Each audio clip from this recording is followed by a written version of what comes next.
أعوذ بالله من الشيطان الرجيم بسم الله الرحمن الرحيم الحمد لله رب العالمين والصلاة والسلام على أشرف الأنبياء والمرسلين نبينا محمد وعلى آله وأصحابه ومن تبعهم بإحسان إلى يوم الدين. Muli po ay nandito po ang inyong lingkod, si Brother Yusuf Ramos. Muli po tayong magkakaroon ng panayam hinggil dito sa ating talakayan. Dito sa programang Ang Islam, ang bukas na paanyaya dito sa Bangsamoro Media Production. Bagong lahat ay nais ko pong ipaabot muna sa inyo ang pangkalahatang pagbati ng mga Muslim sa buong mundo. Assalamu alaikum warahmatullahi wabarakatuh. At sa mga hindi pa Muslim ay magandang araw o gabi po sa inyong pakikinig. Muli po mga kapatid, ay kagaya ng ating mga nakalipas na pag-aaral, ay ipinaliliwanag po natin mabuti ano ang buhay ni Jesus. Ano ang kanyang tungkulin dito sa mundo, bakit siya isinugo ng Allah. Siya ay tao, kagaya natin, siya ay nagugutom at siya ay nauuhaw at siya ay dadanas ng kamatayan. Yan po ang aral na itinuturo ng Islam. Yan. Nung ako hindi pa Muslim, sabi ko po sa inyo, ay yan po ang aking paniniwala na si Jesus ay Diyos, anak ng Diyos, at isa sa tatlong persona ng pagka-Diyos. Muli ko po yan binabalik-balikan ko po yan para upang nang sa ganun ay mas lalo po nating maunawaan ang mensahe na ito. Baka ito'y makatulong sa atin na tayo ay magabayan sa tuwing landas, kagaya ng paggabay na ibinigay sa akin ng Allah, alhamdulillah. Ginabay niya ako sa tamang landas, kaya alhamdulillah ako na ngayon ay nasa Islam. At sinabi nga ng Allah sa Quran, inna dina indallaha al-Islam. Walang ibang pananampalataya sa paningin ng Allah maliban lamang sa Islam. Kaya wala na pong ibang pananampalataya maliban pa sa Islam. Sino man ang wala sa bakuran ng Islam ay pwede siyang talunan sa araw ng paghuhukom.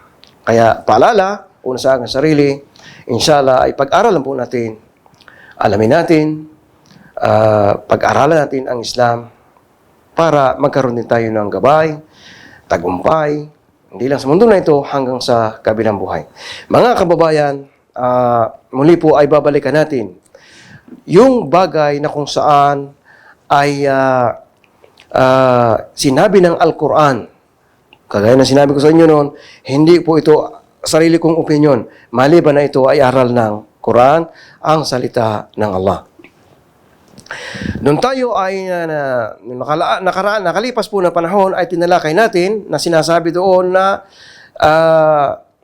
si Maryam, nung siya ay inutusan ng malaika sa pag-uutos ng Allah na dalhin ang kanyang sanggol sa pamayanan.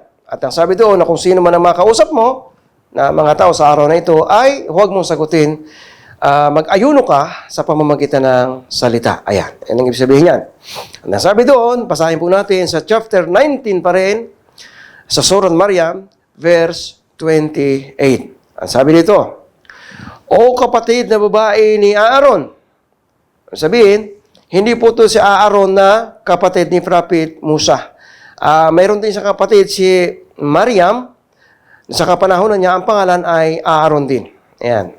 Sabi dito, datapwat isa ring lalaki o sa kapanahon ni Maryam, ang kapatid ni Maryam na si Aaron. Ang iyong ama ay isa tao na hindi gumawa ng pangangalo niya. Sabihin yung pangangalo niya, yung pakikiapid. Sabihin yung tatay niya, si Maryam, ay hindi gumawa ng karumaldumal na gawain kagaya ng pakikiapid o pangangalo niya. At yan sabi dito, gayon din ang iyong ina ay hindi isang maruming babae. Ganon din ang kanyang nanay, si Maryam. Sabi ng mga tao na ito ng mga Hudyo, ganon din ang iyong nanay. Hindi siya gumawa ng, sabihin, malinis siyang babae. Hindi siya marumi, hindi siya gumawa ng pakikiapid. Yan. Kaya dito sa punto na ito, nagkaroon ng takot. Nagkaroon ng pag-aalala si Maryam. Dahil talagang siya ay papatawa ng kaparusahan. Sa kapanahonan na iyon, sino man ang lalabag sa batas ng mga Hudyo, pinaparusahan nila ng kamatayan. Kaya yung time na iyon, natakot siya. Kaya nung sinabi nung kanyang mga magulang, kanyang mga kamag-anak, sabi doon na, ipagtanggol mo ang sarili mo. Sabi niya, sabihin mo sa kanila ang totoo, ipagtanggol mo ang sarili mo upang hindi ka mapatawa ng parusang kamatayan. Kaya nga nung time na yun, mga kapatid, ang sabi dito sa verse 29, at si Maria ay tumuro sa kanya. Sabihin, yung time na yung mga kapatid, dahil hindi nga inutusan siya ng Allah, huwag kang sasagot. Sino man ang tao na makipag-usap sa iyo sa panahon na yon, sa araw na ito, mag-ayuno ka sa pamamagitan ng iyong pagsasalita. Huwag mong sasagutin. Kaya anong time na yon, sinabi ni Maryam, tumuro siya, itinuro niya yung sanggol na kanyang hawak-hawak. Ang sabi dito, sila ay nagsabi, paano kami makikipag-usap sa kanya na isang sanggol pa sa kanyang duyan? Subhanallah. Milagro. Miracle ito. Kaya ang sabi doon, mga kababayan, dahil sa sinabi sa kanya, mag-ayuno ka, itinuro niya ang kanyang anak. Sabi doon ni Jibril, huwag kang sasagot. Huwag kang makikipag-usap kanino mang tao sa araw na ito. Sa kabila na siya ay pinaratangan ng mga Hudyo na siya ay maruming babae. At ang kanyang mga magulang, ang kanyang mga kapitbahay, mga kaibigan, mga kamag-anak, ay nagkaroon ng takot. Kaya ang sabi ng mga ito, ipagtanggol mo ang sarili mo. Sabihin mo ang katotohanan. Kaya nga, ang time na yun, sabi doon, itinuro niya ang kanyang anak. Isinenyas niya. Ang sabi ng mga Hudyo, paano kami makikipag-usap sa isang bata na yan na nasa duyan pa lamang? Sabihin, sanggol. Subhanallah. Kaya nga ito, mga kapatid, ang sabi doon, sa verse 30. Verse 30. Ganon din, chapter 19. Sa Quran po ito, mga kababayan. Ito po ay salita ng Allah. Hindi ito nanggaling sa aking sariling kaalaman. Siya, doon sa araw na yung mga kapatid, ito ang kauna-unahang milagro ni Isa o ni Jesus. Ito po ay taliwas doon sa Biblia na pinanghahawakan ko noon. Itong verse na ito, taliwas ito ron sa Biblia na pinanghahawakan ko noon dahil nung ako ay nasa Church of Christ bilang pastor, ay itinuturo ko po ang milagro ni Jesus. Na ang kauna-unahang ng milagro ni Jesus na inila sa Biblia ay nung siya ay gumawa ng alak sa Kanaan. Subhanallah. Ang ibig sabihin, inutusan siya ng mga tao noon na gumawa ng alak. Yung mga tubig sa banga ay gawin niyang alak. Ito po nakasulat sa Biblia. Ang paggawa ng alak sa Islam ay karumal-dumal na kasalanan. Kaya yung punto na yun, mga kapatid, tunay at malinaw na milagro, kauna-unahang milagro na ginawa ni Jesus ay nung siya ay magsalita sa kanyang pagiging sanggol pa lamang. Allahu Akbar. Basahin natin, mga kapatid, verse 30. Sabi doon, si Jesus ay nagpahayag, nagsalita, katotohanan, ako ay alipin o isang alipin ng Allah. Ang sabi niya, alipin siya ng Allah. Hindi niya sinabing ako'y anak ng Allah. Hindi sinabing ako'y anak ng Diyos. Napakalinaw, mga kababayan. Ito ay binabasa ko na sa wika ng Tagalog upang tayo ay mabilis lamang. Kasi ang oras po natin ay sadyang limitado. Hindi po tayo mahaba ang oras. Kaya shortcut na. Dahil mga Pilipino naman tayo. At hindi naman tayo mga Arabo, hindi naman tayo Amerikano. Ang mahalaga nito, mga kapatid, ito pong Al-Quran na ito, naandito po ang original. Naandito ang Arabic, ito po ang translate sa Tagalog. Yan ang pinakamahinam. Kaya, magkaroon man tayo ng problema sa pagkakatranslate, babalikan natin ang original. Wala pong pag-aalinlangan dyan. Kaya, hindi po nagbabago ang Al-Quran. Hindi ito nabago. 1,442 years, nikudlit, wala pong nabago sa Al-Quran. Allahu Akbar. At ang sabi doon, mga kapatid, ang sabi dito, sa verse 30, siya ay nagpahayag, katotohanan, ako ay isang alipin ng Allah. Ako ay kanyang binigyan ng kasulatan. Maliwanag. Binigyan siya ng kasulatan. At ako ay hinirang niya na isang propeta. Allahu Akbar. So, hindi po ito nanggaling sa akin. Wala po itong pinagmumulan maliban lamang sa Al-Quran, ang salita ng Allah. Yan ang ibig sabihin, mga kapatid, na si Propeta Isa alayhis salam ay nagsabi mismo sa kanya. Sa kanya mismo nanggaling sa kanyang bibig, sa kanyang dila.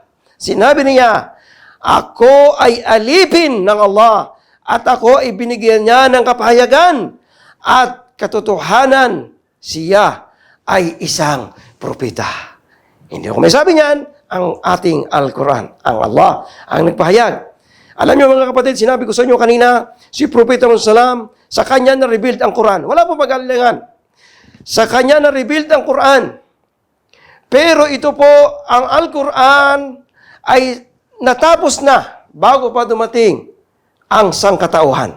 Bago pa nilikha si Propeta Adan, ang kauna-unahang tao, ito po ay tapos na. Ayon sa mga tafsir, sa mga pahayag ng mga ulama, sa mga talagang dalubhasa, sa paghalukay ng katotohanan, 50,000 years tapos na ang salita ng Allah. Yung mangyayari at nangyari, natapos na. At ito'y pinangalagaan ng Allah. Ito ay itinago niya sa tinatawag ng Law al-Mahfuz. Sabihin, ang pinagtaguan, ang pinaglagakan ng salita ng Allah na hindi ito po pwedeng madaya ng sino man. Kahit na sino pa, kahit pa si Iblis, kahit pa si Satan, hindi niya kayang dayain. At ang Allah nangangalaga sa anumang mga pagbabago, sa anumang mga pagsira na kagaya ng mga naunang kasulatan, kagaya na sinabi ko sa inyo noon, bago dumating ang Al-Quran, na may nauna pang 4 dito, 4 na aklat. Suhuf, Zabur, Torah, Injil, at ang Al-Quran, ito ang final revelation. Kinumpleto na ng Allah. Kaya nga sabi ng Allah sa Quran, Al-yom ma'akmaltu lakum dinukum wa atmamtu alaykum na'mati wa raditu lakum al-Islam dina. Ang sabihin, tinapos na ng Allah ang pagpapadala ng mensahe sa kapanahunan ni Propeta Muhammad sallallahu alaihi wasallam nung siya ay magkutbah sa Makkah, yung tinatawag na khutbatul wida, ang kahuli-huli niyang khutbah sa Makkah nung siya ay nag-hajj. Kaya wala nang ibang pananaligan, wala nang ibang mapagkukunan ng tamang impormasyon maliban lamang sa Quran. Yan ang ilan sa mga nakakumbinsi sa akin, mga kababayan. Yan ang isa sa mga kadahilanan kung bakit ako ngayon ay nasa Islam. Na dati ako'y sumasamba kay Isa alayhis salam, kay Jesus bilang Diyos. Nagtatambal ako ng ibang Diyos maliban sa nag-iisang tagapaglihas sa Allah.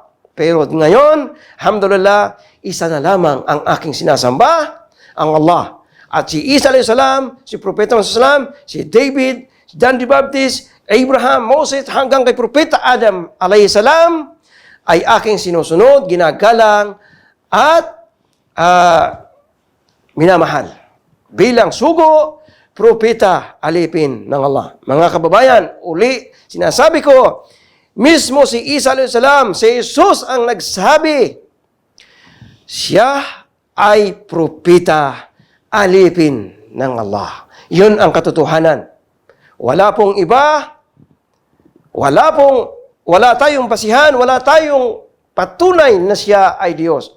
Maliban na sinabi niya sa kanyang dila, siya ay sugo, propeta, alipin lamang ng Allah. Ito ang katotohanan. Kaya wag tayong gumawa ng ibang doktrina maliban pa doon. Ang sino man ang gagawa ng ibang pamamaraan, maliban pa rito, mga kapatid, wag tayong magtataka kung tayo ay parusahan ng Allah sa Yawm al-Qiyamah. Hindi po kami nananakot, hindi po nananakot ang Islam, nagpapaalala lamang. Dahil ang Allah mismo ay nagpadala ng mga propeta bilang tigapagbabala, bilang tigapagpaalala. Upang nang sa ganon, mga kababayan, kung ano ang ginawa natin sa mundo na ito, huwag natin pagsisisihan sa kabilang buhay. Dahil ang pinakamatindi bro, mga kababayan, ay ang kabilang buhay. Huwag tayong magtambal ng ibang Diyos maliban lamang sa Allah. Kaya nga dito, mga kapatid, kinumbinsi tayo, ginawa tayo, sabihin, binigyan tayo ng mga kaalaman upang ito ang maging gabay natin. Sabihin, tahakin natin ang tuwid na landas, ang tamang landas, upang tayo ay magtagumpay hindi na sa mundo nito hanggang sa kabilang buhay.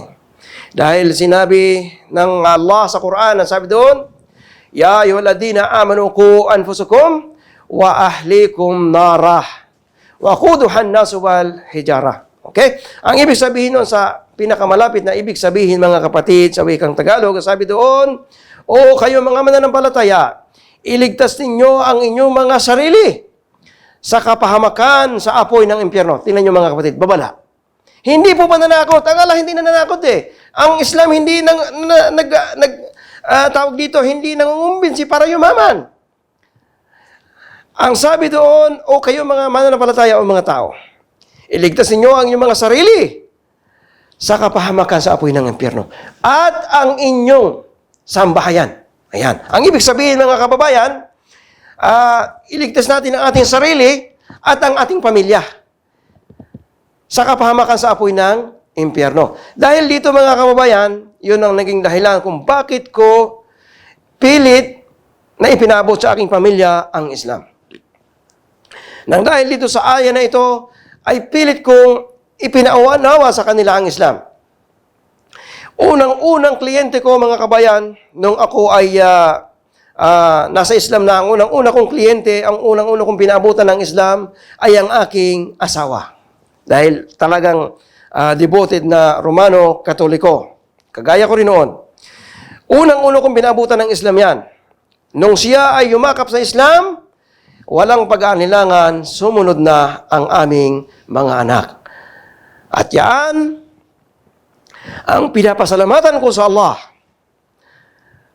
na ang aking pamilya ay naisama ko sa bakuran ng Islam. Dahil ang sabi ko sa kanila, kung ako'y bawian ng buhay, bawian ako ng Allah ng buhay sa bakuran ng Islam. At kung saan ako naandun doon, ay naandun din ang aking mahal sa buhay. Alhamdulillah. At ang sumunod ay ang aking mga magulang. Ang aking ina, mga kapatid, ang aking mga tiyuhin, tiyahin at mga pinsan, mga kapitbahay, mga kaibigan, alhamdulillah. Sila ay napaabutan natin ng Islam at hindi rin nagtagal. Sila ay umakap din sa Islam. Alhamdulillah. Kaya ito, mga kapatid, isa ito sa pag-encourage. Hindi po kami tumayo dito para kami ay yumaman. Hindi kami nangangaral sa inyo upang kami ay maging popular.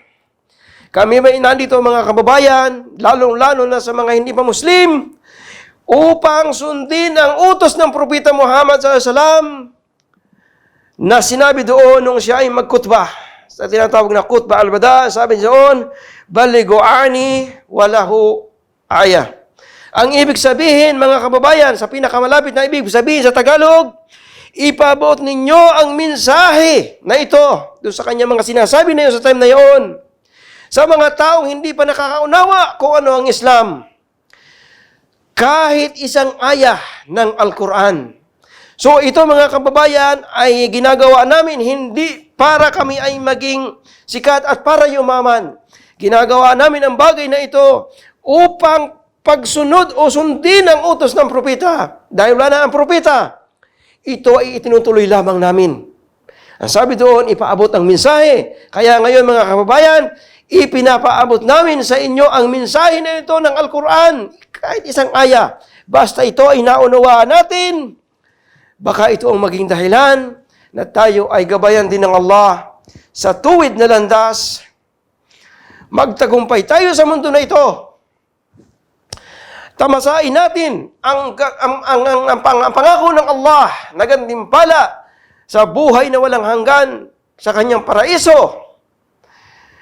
Pagsama-samahan natin na anihin ang tagumpay, hindi lamang sa mundo na ito, hanggang sa kabilang buhay. Kaya napakahalaga, mga kapatid, ito ay bilang pagtupad, pagsunod sa iniutos ng propeta, ipaabot ang mensahe ng Islam o ng mensahe na kanyang sinabi noon nung siya ay nagkutba sa Makkah. Dahil ito, ang propeta ay wala na, itinutuloy lamang namin ang mensahe na ito bilang pagsunod sa kanya, bilang propeta ng Allah. Kaya, mga kababayan, muli sinasabi ko sa inyo, ipinapaabot namin, ini-encourage namin kayo, aralin natin ang Islam. Ito ang tunay at pananampalataya na ipinadala ng Allah. Mga kabayan, muli, ito po ang inyong lingkod, si Brother Yusuf Ramos ay nagbibigay ng pasasalamat una sa Allah at pangalawa sa inyo. Kung ako'y nakapagsabi ng mga bagay na hindi nyo nagustuhan, ako humingi ng kapatawaran mula sa Allah at pangalawa sa inyo. Bilang tao, tayo ay nagkakamali. Pero inshallah, pulutin natin, kunin natin ang tama. Kung ano yung tama, yun ang kunin natin. Inshallah, mga kababayan, muli ay nagpapaalam ako sa inyo at inshallah sa mga susunod kong panahon ay magkita tayong muli at magbigayan tayo ng pahayag, ng paliwanag. Mag-sharing tayo. Dito po ay muli ako nagpapaalam sa programa na ito na ang Islam, ang bukas na paanyaya. Dito sa Bangsamoro Media Production. Wa akhiru dawana anil hamdulillahi rabbil alamin. Assalamualaikum warahmatullahi wabarakatuh.